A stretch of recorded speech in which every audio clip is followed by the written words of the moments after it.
Salam dostlarımıza. Bu videoda Samsung Galaxy A27 və Samsung Galaxy A26 telefonlarını qarşılaşdıracağıq və başlayaq. Görək bu telefon bir-birinə rəqib ola bilərmi? Dostlar, başlayırıq. Deməli dostlar, ilk öncə dizaynla başlayırıq. Samsung Galaxy A26 köhnə dizaynındandır. Ön kamerası damla formasında bir kamerası mövcuddur. Ancaq A27 dizaynda udur. Çünki həm yaxşı görünüşə sahibdir, həm də təzə kamera sistemindən istifadə olunub və dostlar, telefonumuzun, yəni İkisinin də ağırlığına birinci baxaq. İkisi də 200 qram dostlar və şüşədən, yəni ön təmiri Victus Plus şüşədən qorunur və iki tərəfdən də yəni plastik çərçivələrdən əhatələnmişdir. Sadəcə olaraq Samsung Galaxy A26-nın görmüş olduğunuz kimi IP67 sertifikatı mövcuddur. Bu da A27-dən daha üstün bir texnologiyadır ki, hansı ki suyun altında dayana bilir. Ancaq A27 sadəcə su sıçramalarına qarşı dayanıqlıdır. Bu da öz mənfisidir. İkisi də AMOLED 120 Hz bir ekrana sahibdir. Lakin burada görmüş olduğunuz kimi Victus Plus şüşə ilə qorunur. Yəni burada ekranları eynidir. Ancaq Samsung Galaxy A27-də ekran gövdə nisbəti biraz çoxdur. Yəni çərçivələri daha incədir, bunu demək istəyirəm.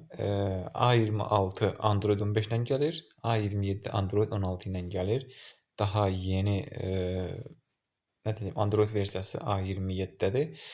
Dostlar, telefonun prosesorlarını dəyinmək istəyirik. Demək olar ki, ikisi də eyni arxitekturaya sahibdir. Sadəcə olaraq Samsung Galaxy A26 5 nanometrlik prosesordan, Samsung Galaxy A27 isə 3 və 4 nanometrlik arxitekturadan istifadə eləyir.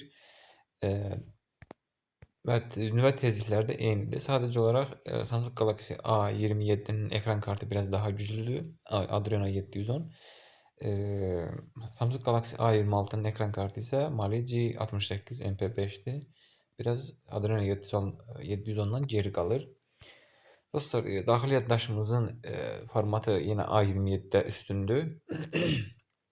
Yəni performans cəhətdən A27-nin qabaqda olduğunu görürük. Kamera cəhətdən isə ikisi demək olar ki, eynidir. Həqiqətən də eynidir. 4K 60 FPS çəkən yoxdur. Yəni ikisi də eynidir. Sadəcə olaraq, yəni burada ön kameramızın 5 megapiksel olduğunu görürük. Daha doğrusu ultra geniş bucaqlı kamerası A26'nın 8 megapikseldir. Biraz burada öndədir telefon.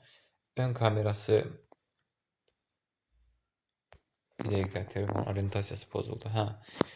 Ön kamerası isə dostlar 12 megapikseldir. Yəni Samsung Galaxy A27-nin, ancaq A26'nın 13 megapikseldir.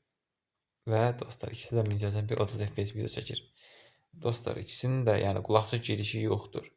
Sonra hər ikisinin barmaq izi sensoru yanda yerləşdirilir və ikisinin də 5000 mAh bataryası mövcuddur. Antutu hallarına gəlmiş olanda görürük ki, həqiqətən A27 biraz A26'dan öndədir. Çünki prosesoru və necə deyək, daxili yaddaşın formatı daha yaxşı olduğuna görə 694 MHz yığmışdır və 579 MHz isə A26 qazanmışdır.